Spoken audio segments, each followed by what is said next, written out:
Moroi shamwari dzangu, welcome kunguva yerubatsiro TV, nzvimbo yako inokupa kunyaradzwa, rubatsiro uye hope. Nhasi tichataura nezvekuva nesimba remwoyo uye nzira dzinokubatsira kugara wakadzikama uine inner strength uye usingazungunutswe pazvinetso zveupenyu. Gara zvakanaka, bata mwoyo uye tichatanga rwendo rwedu. Shamwari dzangu, upenyu hunouya nezviitiko zvinorema, kushushikana, kurwadziwa, kushaya rubatsiro, kana kunzwa kusiyiwa. Zvinoguma zvichikusiya wakapera simba, wakashushikana, kana uchinzwa sewe uri wega. Nhasi tichadzidza nzira 5 dzinovaka simba remwoyo.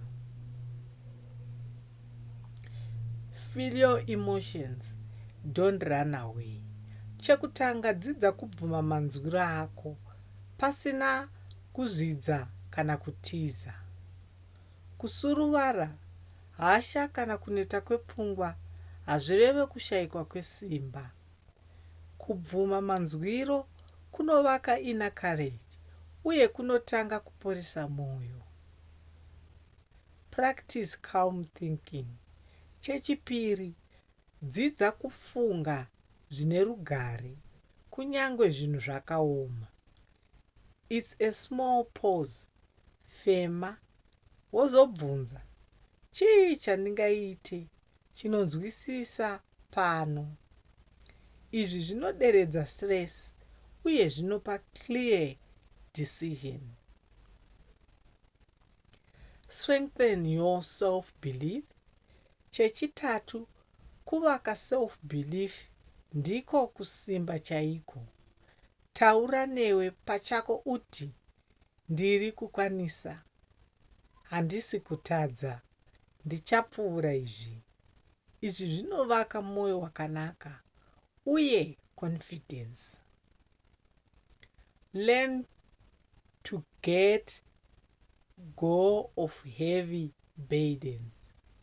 I repeat, learn to let go of heavy burdens. Chechina, dzidza kuregedza zvinhu zvinokuremera. Zvimwe hazvichinji, zvimwe hazvisi zvako, uye zvimwe hazvina basa rako. Kuregedza kunopa mwoyo wakasungunuka uye kunoderedza kushushikana. Stay connected to the people who lift you up. Chechishanu, ramba uine vanhu vanokuvaka, kwete vanokuputsa. Vanhu vane rudo, support uye positive vanowedzera simba rako. Izvi zvinovaka environment inogadzira emotional strength zuva nezuva. Shamwari dzangu, idzi ndidzo nzira 5 dzinovaka simba remwoyo. Gara wakasimba, ramba uine hope uye chengetedza mwoyo wako. Nguva yako yerubatsiro yasvika. Ndokutendai nekuteerera nguva yerubatsiro TV.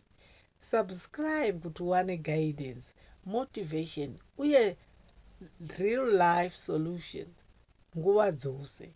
Gara wakasimba uye rangarira, simba remwoyo rinovaka upenyu hwako.